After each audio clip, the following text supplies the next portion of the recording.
방편은 뗏목일 뿐이다. 우주의 첫소리, 관음 명상. 집중은 수행의 핵심이자 전부다. 집중은 수행의 시작과 끝을 관통한다. 지금 이 순간 집중해야만 비로소 명상에 들 수 있다. 장기간 수행을 유지하는 힘 역시 올바른 집중 체계를 갖추었는가에 달려있다.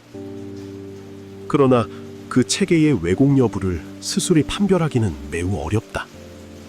홀로 호숫가에 앉아있는 상상을 하든 특정 단체에서 주장하는 자기 최면법을 쓰든 그 본질의 시시비비를 구분하기란 쉽지 않기 때문이다. 확실한 것은 올바른 집중을 유도할 명확한 방편을 확보해야 한다는 사실이다. 불교의 참선은 의식을 인위적으로 조작하는 것이 아니라 마음을 내려놓는 것을 원칙으로 한다. 안반수의경의 가르침대로 숫자를 따라가다 보면 부채질이 바람을 일으키듯 자연스럽게 의식을 내려놓게 된다. 숫자를 세는 행위가 간접적으로 집중을 돕는 방편이 되기 때문이다. 물론 숫자 역시 하나 하면 둘이 연상되고 둘 하면 셋이 생각나기에 온전히 내려놓기가 쉽지 않다. 그러나 숫자의 흐름에 호흡을 의탁하다 보면 결국 숫자라는 방편마저 내려놓고 깊은 집중에 몰입하게 된다. 하나 하며 숨을 들이마시고 안 하며 내쉰다. 두 하며 들이마시고 울 하며 내쉰다. 이처럼 서너 차례 수십관 호흡을 반복하면 마음의 눈인 관의 상태가 나타난다.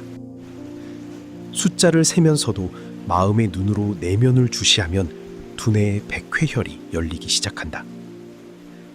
백회가 즉시 열리지 않더라도 수행자는 다른 감각으로 관법을 경험할 수 있다. 숫자를 세며 집중할 때 의식 표면에 일어나는 주시의 상태를 만나는 것이다.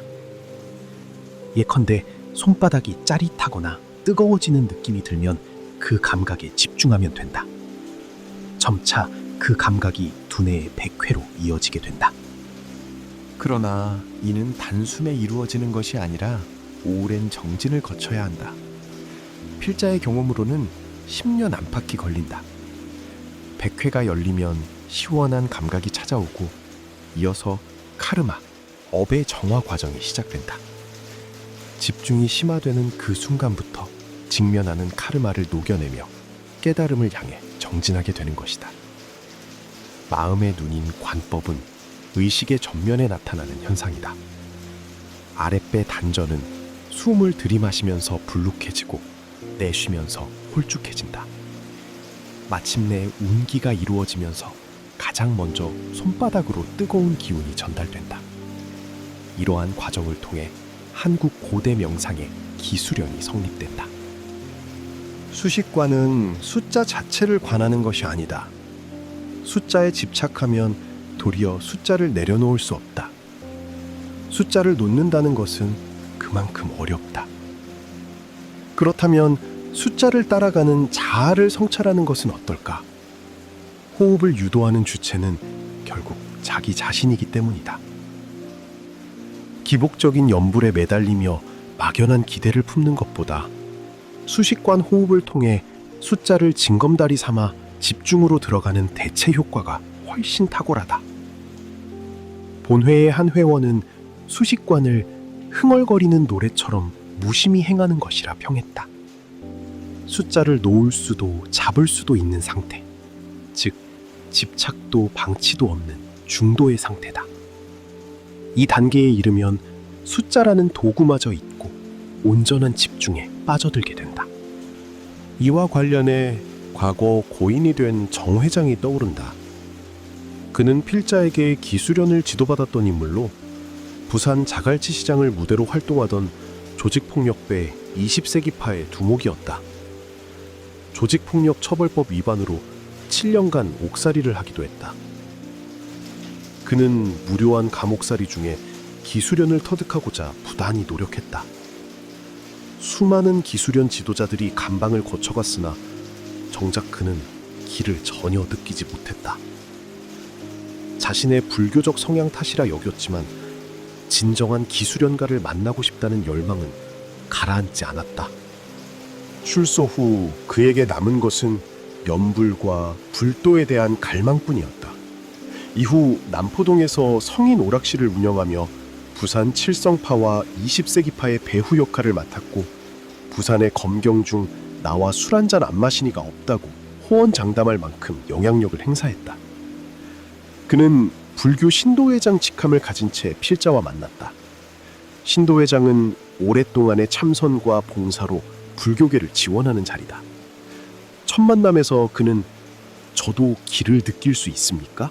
라고 물었고, 필자는 "누구든 일주일이면 가능합니다" 라고 답했다. 그는 반신반의하면서도 열심히 따르겠다며 수식관 호흡을 배우기 시작했다. 필자는 그에게 기복적 연불보다 명상에 집중할 것을 권했다. 사흘 만에 그에게 기의 감각이 찾아왔다. 연불은 자칫 영적 현상, 빙의 등에 휘말릴 위험이 있으니 모든 것을 내려놓는 참선이 최선임을 강조했다. 그는 명상에 깊이 몰입했다. 독대 수련 중에는 그의 전생인 그리스 파르테논 신전 건축 황제의 모습이 나타나기도 했다. 기이하게도 필자 역시 그와 동시에 신전 바닥에 놓인 거대한 돌기둥의 문양을 목격했다. 10년 뒤 본회가 서울 종로로 이전하면서 발길이 뜸했던 그가 간암 환자가 되어 필자를 다시 찾아왔다.